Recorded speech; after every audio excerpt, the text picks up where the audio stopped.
મારું નામ વસરામભાઈ વેજાભાઈ મોકરિયા, ગામ રાણાવાવ, તાલુકો રાણાવાવ। 11/11 રોજ મારો દીકરો હિરેન, નાનો દીકરો, એ પોતે જોબ ઉપર પોરબંદરમાં યસ બેંકમાં આસિસ્ટન્ટ મેનેજર છે।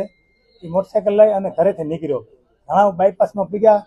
11/11 એક સિગ્મા સ્કૂલની બસ પૂર ઝડપે જતી હતી અને એને મારા દીકરાને જાહેર રસ્તા પર બસે બ્રેક કરી અને મારા દીકરાને ભેળવી લીધો। મારો દીકરો એમાં મતલબ ભેળવાઈ ગયો, અકસ્માત થઈ ગયો। જે તે સમયે અમે ટૂંકી સારવાર લેવા માટે પોરબંદર ગયા। પોરબંદરમાં સામાન્ય નાની સારવાર લઈ અને ત્યાંથી અમે પરભારા એક એવી એમ્બ્યુલન્સ લઈને નસીબ લઈ અમે અડધી કલાકમાં અહીં પહોંચ્યા। અહીં પહોંચ્યા એટલે રાજકોટની એસસીજી હોસ્પિટલ ને ડૉક્ટર પાર્થ લાલ સેતા, ત્યાં અમે દાખલ થયા અને એની સિટેશન કર્યું તો એને અમને કીધું કે ભાઈ આ તો એક સામાન્ય વસ્તુ છે, આ તો ખાલી માથામાં 3 સેટ તિરાડું છે કે આમાં કોઈ છે નહીં, એટલે કે આપણે આનું ઓપરેશન થઈ જાય અને આ ખાલી તમારે 2-3 લાખ રૂપિયા પૈકીએ। એ દરમિયાન એને મારા દીકરાને 12:30 વાગ્યાની વાત, આજે 9:30 વાગ્યા સુધી એક જ જગ્યાએ એમાં જે ઇમરજન્સી રૂમ છે ત્યાં રાખી દીધો। અહીંથી બ્લડિંગ ચાલુ હતું। પછી અમે 7 વાગે રિક્વેસ્ટ કરી, સાહેબ આ તમે આવી રીતનું રાખી દો, અમે માંથી પોરબંદર એટલી સ્પીડમાં આવી એનો તો કે મતલબ નહીં। એટલે એને રાતે 10 વાગે ઓપરેશન કર્યું। ઓપરેશન કરી અને અમે 6-7 દી આઈસીયુમાં રહ્યા। આઈસીયુમાંથી એને અમે જનરલમાં શિફ્ટ કર્યા।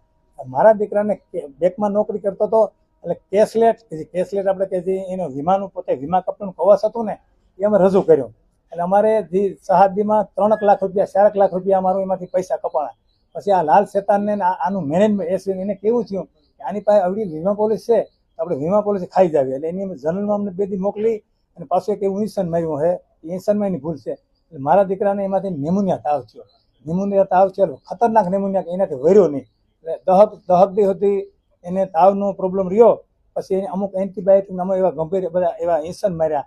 15 દી પછી પાછું કેવું થયું કે મારા દીકરાને બીજી ફરે પાણી ભરાઈ ગયું।